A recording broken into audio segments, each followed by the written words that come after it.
So itong ibon na to mga kalapatids is nadagit na rin natin. Last year mga kalapatids, nung chinik ko kagabi, sabi ko parang pamilyar yung may personalize siya. Nadagit natin siya nung nakaraang taon mga kalapatids is parang lipas inakay siya. So ito mga kalapatids yan, gandang ibon, ganda ng mata. Ayan, SSRP mga kalapatids.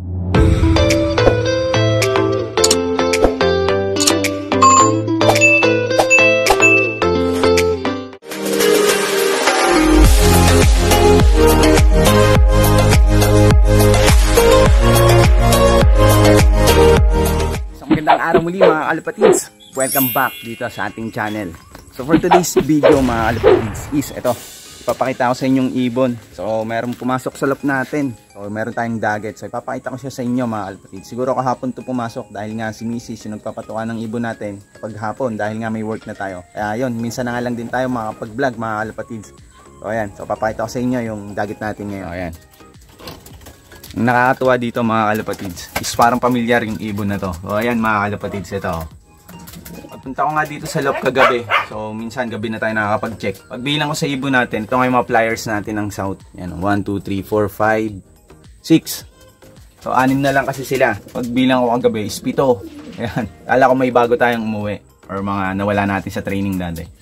So ibang ibon mga kalapatids. So itong ibon na to mga kalapatids is nadagit na rin natin. Last year mga kalapatids, nung chinik ko kagabi, sabi ko parang pamilyar. May personalize siya. So papakita ko sa inyo. So ito mga kalapatids yan, gandang ibon, ganda ng mata. Ayan, pearl eye or wash eye mga kalapatids. Gandang ibon. So ito yung ring number niya mga kalapatids. Ayan, SSRP mga kalapatids. Hindi ayaw mag-focus. 10369 SSRP mga kalapatids. May ipot yung madumi. Tapos ito yung nakakatuwa mga kalapatids. Ayan, sabi ko parang pamilyar. Ayan, Galindez Loft. Ayan, Galindez Loft. Galindez Loft mga kalapatids. Ayan, kung sino man nakakakilala sa may-ari na ito. Ayan, so i-share nyo mga kalapatids yung video natin ngayon para at least makita ng tunay na may-ari. Pero aalpasan natin to ngayon mga kalapatids. Ayan, so nung nadagit natin siya nung nakaraang taon mga kalapatids is parang lipas inakay siya. Medyo bata pa siya. Meron tayong video mga kalapatids, tinignan ko kagabi na yun nga nakapost nga sa group.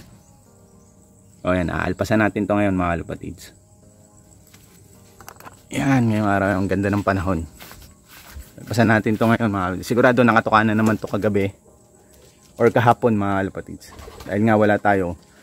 So kusang pumasok, minsan kasi iniiwanan kong bukas tong natin, trapdoor, para at least kung meron tayong umuwing ibon is makakadiretso pasok.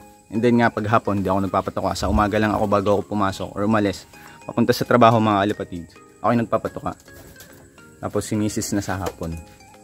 O ayan, o, alpasan natin to mga kalapatids yan. Pag meron tayong mga dagat or pumapasok sa loop natin is huwag natin pag-interesan.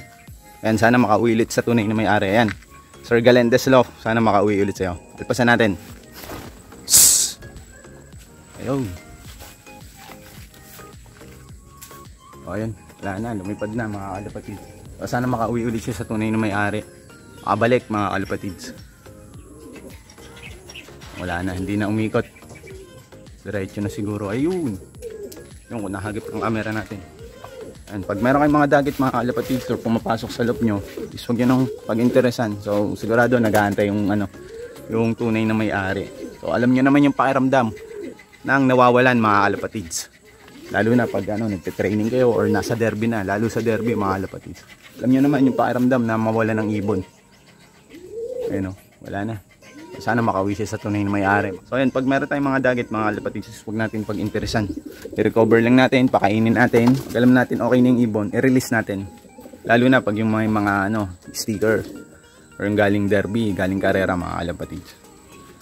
So ayan, sa mga tunay na fancier yan, salute sa mga kalapatids natin na nag-aalpas ng dagat or yung mga tumutukod na ibon. Kasi nahihirapan lang or napapagod lang naman sila mga kalapatids. Kaya talagang tumutukod din talaga yung ibon.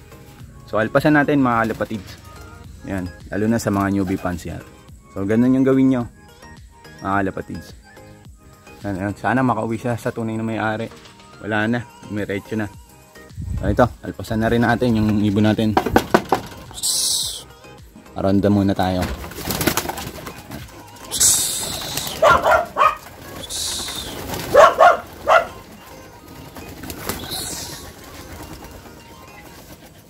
Yan, 6 lang yan yung ibon natin. Bali pan south yan mga kalapatid. Ayan yung ibon natin. 6. Wala na yung isa, yung nalpasan natin na dagat. So, nakakatuwa lang ang mga kalapatids dahil nung 1 taon pa natin yun na dagat. Papakita ko sa inyo, may video yun mga kalapatids. So nung last year pa natin siya na dagat and then dito ulit siya bumalik sa atin. Ito yung video niya mga kalapatids. So last year, ayan. Sinira ng isang kalapatids natin. June 3, 2022. So last year. So ito yung ibon niyan mga kalapatids. No sir, pumasok sa loob ko kahapon. Basing nito, may personalize. Yan, sir. Valendes Love. Ayun yung personalize. Kaya parang naalala ko siya na pamilyar. Pasok sa loob ko kahapon. Ito yung ring number niya. South Race 10369. Ito. SSRP din. SSRP Lab. So, last year, ang dagat natin siya. Lipasin na kailang. Ayun yung tsura niya. No? Or was I. So, alpasan ko siya ngayong umaga. Bali, 4:37 pa lang. Yan. Isiharing araw. So, sana makabalik sa tunay na may-ari. Or makabalik sa iyo, sir. Sana. Ayan.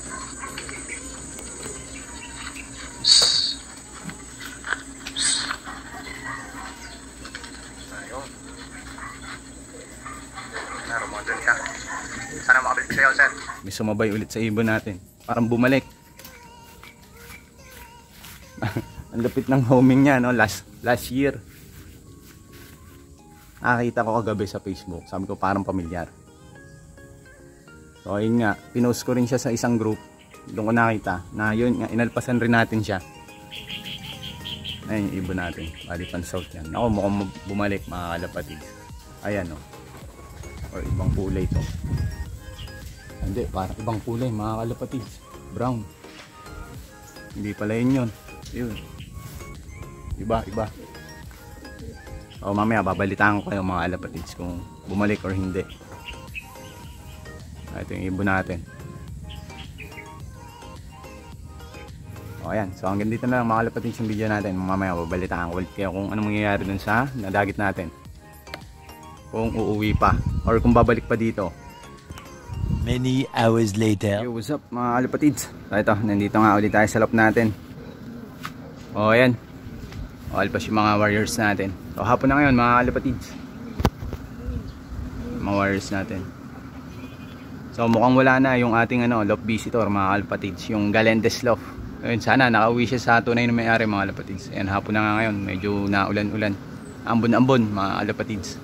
Mga warriors natin. So magpapatuan na tayo. Yung hapon. Ayun yung isang warrior natin pang south. Ang itlog na. So ayun. Sana makauwi yung dagit natin or pumasok sa loop natin mga kalapatids. So ayan. So, sa mga newbie fans here kalapatids natin dyan. No? Pag meron tayong mga ibon na tumutukod or pumupunta sa loop natin is recover lang natin mga kalapatids. Pagyan natin ng pagkain or patuka. Then painumin natin and then i-release na natin pag alam natin na okay na yung ibon. Ayan. So, yung ibon natin. So ito yung 5 mga kalapatids. So, nakita kong lumipad ulit sila kanina and then bumaba nga ulit dyan. So yung isa nandito yung nangingitlog na. Yung pares yan ni puti mga kalapatids. So 6 nga lang yung panglipad natin sa south. Ayan. So sana nakauwi mga kalapatids yung lagit nating na isa. Ayan, isang ibon natin. Ayan na. Puti. So sana nakauwi siya sa tunay na may-ari mga kalapatids. So paano mga kalapatids, hanggang dito na nga lang yung video natin for today. Maraming salamat muli sa inyong lahat mga kalapatids, lalong lalo na nga sa mga walang sawang sumusuporta, patuloy na sumusuporta dito sa ating channel. At syempre kung ngayon pa lang napadpad kalapatids or napadayo dito sa ating channel, so welcome sa iyo kalapatids, welcome na welcome ka dito sa ating channel. So paano mga kalapatids, keep safe and God bless. So lagi ko ang sinasabi, life is too short, so always be happy mga kalapatids. Ingat lagi kung nasan man kayo. Happy flying!